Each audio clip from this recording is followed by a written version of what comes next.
తెలంగాణ ప్రభుత్వం 6 గ్యారంటీ పథకాల అమలుపై ప్రత్యేక దృష్టి పెట్టింది.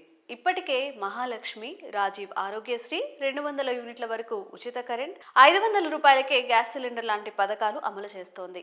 ఈ క్రమంలోనే కొత్త రేషన్ కార్డుల జారీకి వేగంగా అడుగులు పడుతున్నాయి. ఇదిలా ఉంటే కొన్ని ప్రాంతాల్లో కొత్త రేషన్ కార్డుల దరఖాస్తుదారులకు ఇన్కమ్ సర్టిఫికేట్ తప్పనిసరిగా ఉండాలని మండలాల్లో పంచాయతీ కార్యదర్శులు అడుగుతున్నట్లుగా సమాచారం. మరికొన్ని చోట్ల ఇన్కమ్ సర్టిఫికేట్ కోసం నోటరీ కూడా అడుగుతున్నారు.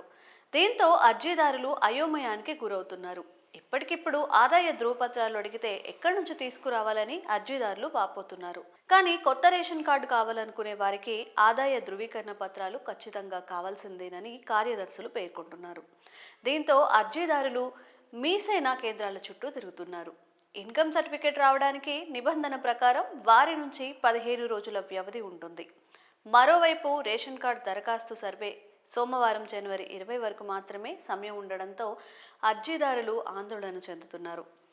రేషన్ కార్డుల సర్వేను ప్రభుత్వం ఈ నెల 16 నుంచి 20వ తేదీ వరకు పూర్తి చేయమని ఆదేశించింది.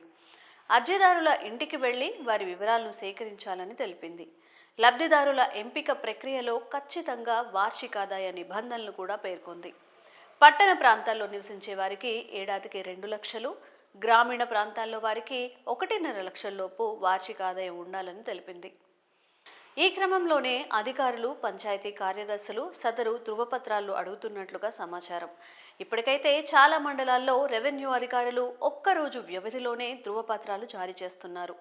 ఇదిలా ఉంటే సర్వే ఆధారంగా అప్లికేషన్ల సమాచారం కరెక్ట్గా ఉంటేనే కొత్త రేషన్ కార్డులు వస్తాయి.